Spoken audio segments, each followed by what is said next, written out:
Selamat datang kembali dalam pembahasan mendalam kita. Kali ini kita mau ngobrolin sesuatu yang sering jadi abu-abu nih, terutama di dunia pemasaran dan penjualan. Betul sekali.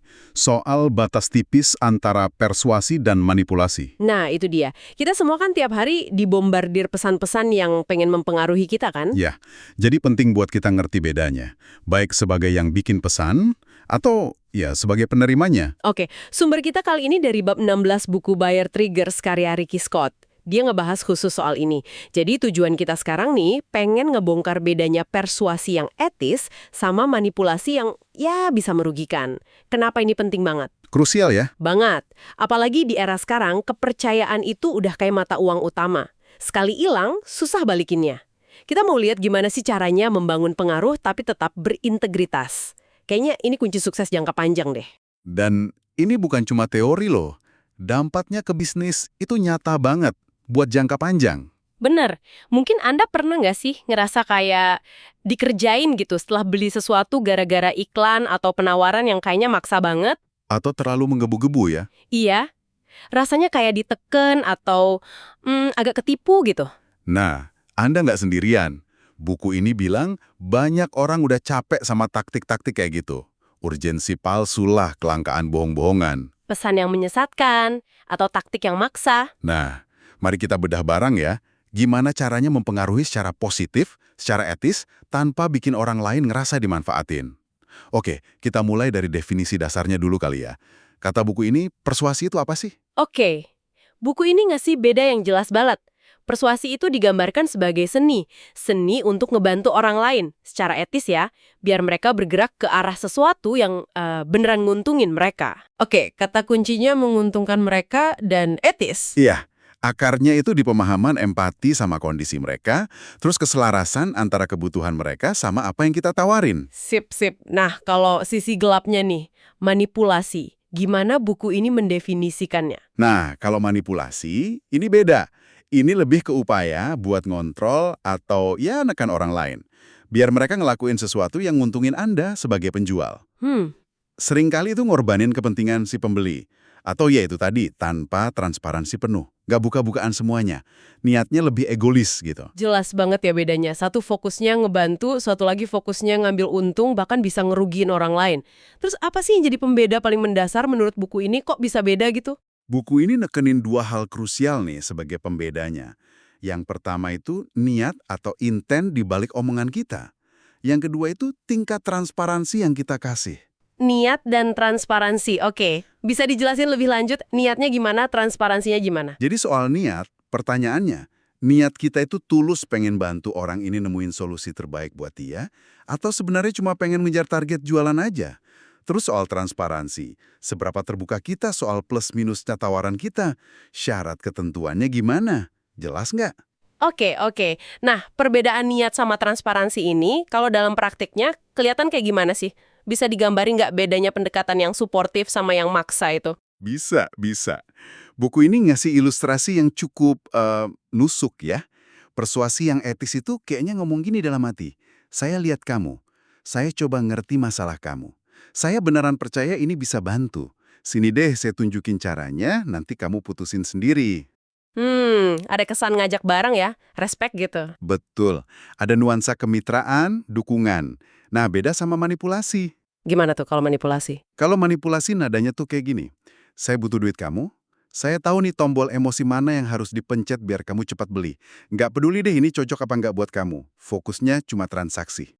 Waduh, Seringkali ya, itu manfaatin rasa takut, urgensi palsu, atau ngasih harapan yang ketinggian. wah kerasa banget ya beda energi sama tujuannya. Pasti dampak psikologis ke orang yang nerima juga beda jauh. Jelas, kalau orang ngerasa dipersuasi secara etis, mereka cenderung ngerasa didengerin, dipahamin, diberdayain, buat bikin keputusan terbaik buat diri mereka. Kontrolnya di tangan mereka. Oke. Sebaliknya, kalau ngerasa dimanipulasi, wah rasanya kayak dijebak, ditekan, atau ditipu. Sering banget tuh, abis transaksi muncul rasa nyesel, marah, kecewa. Dan rasa nyesel itu nggak cuma soal perasaan aja kan ya, pasti ada akibat nyatanya buat bisnis yang mainnya kayak gitu. Tepat banget. Ini bukan cuma soal etika atau moral aja, tapi ini strategi bisnis yang buruk. Rasa kecewa pelanggan itu ujung-ujungnya ya jelas. Minta refund, batalin langganan, ngasih ulasan jelek di medsos, nama baik rusak. Reputasi ya? Iya, reputasi hancur. Dan yang pasti, potensi dapat referensi atau pembelian ulang ya hilang. Jadi, milih jalur persuasi etis itu bukan cuma hal yang benar dilakuin, tapi juga hal yang cerdas buat bisnis jangka panjang. Investasi ke aset paling penting, kepercayaan. Ini nih poin pentingnya. Jadi integritas itu ternyata sejalan ya sama keuntungan jangka panjang. Nah pertanyaannya sekarang, gimana caranya kita bisa mempengaruhi orang lain, ngajak mereka ambil tindakan, tapi nggak kejeblos ke manipulasi? Buku ini pasti ngasih panduan praktisnya kan? Ada. Buku ini ngasih beberapa cara buat membangun pengaruh dengan integritas. Oke, kita bahas satu-satu ya. Yang pertama, katanya mulai dengan empati bukan tekanan. Gimana tuh maksudnya? Benar. Prinsip pertama itu, pimpin dengan empati, bukan tekanan. Ini soal ngubah cara pikir kita. Dari yang tadinya mikir, gimana caranya biar orang ini beli, kita ubah jadi, gimana ya caranya saya bisa bantu orang ini bikin keputusan terbaik buat dia di situasi dia sekarang. Wah, itu dalam sih. Iya, bahkan kalau itu artinya dia nggak jadi beli dari kita sekarang, fokusnya ke hubungan, bukan cuma transaksi sesaat. Perlu perspektif jangka panjang ya. Terus, gimana cara nerapinnya biar nggak cuma jadi niat baik aja? Fokus utamanya di nada bicara kita. Kedengarannya ngebantu atau malah maksa. Buku ini bilang, orang itu peka banget loh sama niat di balik kata-kata. Kalau kita tulus pengen ngerti dan bantu, biasanya resistensi mereka turun. Tapi kalau mereka ngerasa ditekan, wah, pertahanannya langsung naik. Jadi empati itu kuncinya buat buka pintu komunikasi yang jujur. Oke, empati jadi dasarnya. Prinsip kedua nih, soal transparansi radikal. Apa maksudnya radikal? Kok serem amat? Bukan serem sih, terapkan transparansi radikal. Maksudnya itu jujur sejujur-jujurnya. Buka-bukaan aja. Bahkan ketika jujur itu rasanya kayaknya nggak nguntungin buat jangka pendek. Oh gitu? Orang tuh ngargain banget keterbukaan. Apalagi sekarang info gampang dicari, dibandingin. Jadi, ya sampaikan aja jelas apa kelebihan tawaran Anda, tapi juga, ini penting, kekurangannya apa, batasannya apa. Termasuk jujur soal ini cocoknya buat siapa dan nggak cocok buat siapa gitu. Justru itu bagian pentingnya. Jelaskan secara gamblang, ini tuh paling pas buat pelanggan tipe apa, situasi gimana. Dan sama pentingnya, berani bilang kalau buat kondisi lain, ini kurang pas, atau malah nggak disaranin. Plus, rinciin juga, apa aja yang termasuk di harga itu, apa yang sifatnya opsional atau perlu nambah biaya, dan apa sih yang perlu disiapin atau dilakuin sama pembeli biar hasilnya maksimal. Biar ekspektasinya pas. Jadi intinya nggak ada tuh syarat dan ketentuan berlaku yang ditulis kecil banget di pojokan. Nggak ada biaya tersembunyi, klaim lebay. Tepat, pesan kuncinya. Transparansi itu ngebangun kepercayaan. Dan dalam jangka panjang, kepercayaan itu ngejual lebih efektif, lebih awet, daripada sekedar promosi heboh atau janji manis yang nggak sepenuhnya ditepati. Masuk akal banget. Empati, transparansi radikal. Prinsip ketiga apa nih? Katanya soal menghormati pilihan pembeli. Iya. Prinsip ketiga, hormati otonomi pembeli. Ini balik lagi ke beda inti tadi. Persuasi itu ngebimbing pilihan, manipulasi itu maksa milih. Oke. Menghormati otonomi itu artinya kita kasih semua info yang relevan, yang dibutuhin, biar calon pembeli bisa bikin keputusan yang bener-bener inform. Udah gitu, kita kasih ruang buat mereka mikir, mutusin sendiri, sesuai waktu dan pertimbangan mereka. Nggak dipepet-pepet. Nah, ini sering kejadian nih. Gimana kita bedain antara ngasih info cukup biar orang bisa milih, sama tekanan yang pakai urgensi itu? Kan sering banget tuh, promo tinggal hari ini, gitu. Buku ini ngasih contoh kontras yang bagus. Pendekatan etis, yang hormatin otonomi, mungkin bunyinya kayak gini. Ini semua infonya ya, plus minusnya, cocoknya buat siapa, silahkan dipertimbangkan. Kalau memang dirasa ini langkah yang pas buat Anda sekarang, kami siap bantu prosesnya. Ada kata kalaunya ya? Iya, penekanannya di kalau dan Anda putuskan. Nah, bandingin sama yang nggak etis. Gimana tuh yang nggak etis? Yang nggak etis, yang manipulatif, seringnya pakai tekanan waktu atau kelangkaan palsu. Promo spesial cuma 1 jam lagi, stok terbatas, jangan sampai kehabisan, nyesel nanti kalau nggak ambil sekarang. Wah, nadanya maksa banget ya. Iya, kayak mau ngambil alih keputusan dari tangan pembeli dengan bikin panik. Jadi pakai urgensi atau kelangkaan itu selalu salah dong, selalu manipulatif. Nggak selalu. Buku ini jelasin juga, urgensi atau kelangkaan bisa aja disampaikan secara jujur dan etis.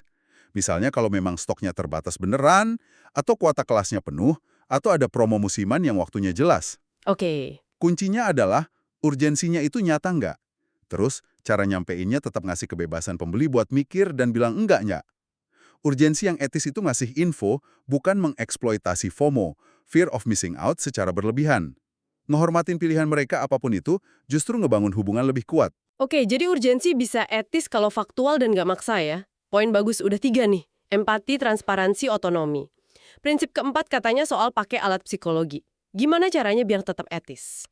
Prinsip keempat, gunakan psikologi untuk memperjelas, bukan membingungkan. Buku ini ngakuin kok. Prinsip psikologi persuasi kayak kelangkaan, scarcity, bukti sosial, social proof testimony, jumlah pengguna gitu. Terus otoritas, authority, kredensial pengalaman, itu alat yang ampuh banget. Benar. Tapi kayak pisau aja, alat ini netral. Bisa dipakai buat baik, bisa buat jahat. Etis nggaknya tergantung gimana dan kenapa kita pakainya. Terus cara pakai yang etis gimana menurut buku ini? Pakai prinsip-prinsip tadi buat tujuan positif. Misalnya, buat bantu menjolin manfaat nyata dari tawaran kita. Buat ngasih kejelasan biar calon pembeli gampang ngerti nilainya. Buat bantu ngurangin pusing milih decision fatigue. Dengan nunjukin bukti atau testimoni yang relevan. Dan buat ngebangun keyakinan mereka kalau ini solusi yang pas. Kalau memang beneran pas. Dan sebaliknya, penggunaan yang nggak etis yang jadi manipulatif itu gimana? Ya, jangan dipakai buat nipu orang biar beli sesuatu yang sebenarnya nggak mereka butuhin atau nggak cocok. Atau buat nutupin kelemahan produk pakai testimoni pilihan atau klaim otoritas yang nggak nyambung. Atau, ini parah, sengaja mainin rasa takut, rasa bersalah, atau rasa nggak aman orang lain, cuma biar cepet closing. Jadi ada cara gampang nggak buat nginget bedanya pakai alat psikologi ini? Buku ini ngasih analogi bagus nih. Jadilah kayak pemandu wisata yang terpercaya, trusted guide. Oh ya, gimana tuh? Pemandu yang baik kan pakai pengetahuannya, itu otoritas. Nunjukin tempat populer, itu bukti sosial. Mungkin ngasih tahu waktu terbaik buat dateng, itu kelangkaan urgensi. Tujuannya apa? Biar pengalaman si turis jadi lebih baik, lebih bermakna. Oke, masuk akal. Terus lawannya? Nah, jangan jadi kayak calo jalanan, street hustler, yang pakai trik-trik psikologis cuma buat dapat komisi secepatnya. Nggak peduli turisnya seneng apa enggak, atau malah ngerasa ketipu. Analogi yang kena banget, pemandu terpercaya versus calo jalanan. Oke, kalau kita rangkum semua prinsip ini, kita tarik benang merahnya, pelajaran paling penting apa sih yang bisa kita ambil dari bab ini? Kalau ditarik intinya ya, pelajaran paling dasarnya ini. Kepercayaan adalah aset bisnis Anda yang paling berharga. Ini bukan cuma tambahan bagus, tapi fondasi utama, mutlak. Dan kepercayaan itu nggak bisa dibeli pakai budget iklan gede atau didapat dalam semalam. Terus gimana dong cara bangun dan jaganya? Kepercayaan itu dibangunnya pelan-pelan, bata demi bata, dari kumpulan setiap keputusan etis dan interaksi positif yang kita lakuin. Mulai dari pesan marketing yang jujur, proses jualan yang transparan dan hargain pelanggan, sampai layanan after sales yang ngebantu. Kalau kita konsisten jadiin kepercayaan prioritas utama di setiap titik sentuh, dampaknya bakal gede banget. Dampak spesifiknya buat bisnis apa aja tuh? Pertama, calon pembeli jadi lebih ngerasa aman, nyaman buat ambil langkah.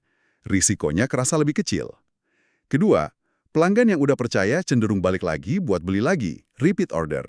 Loyalitas ya? Betul. Ketiga, ini kuat banget. Mereka bisa jadi pendukung sukarela, ngerekomendasiin kita ke orang lain tanpa diminta.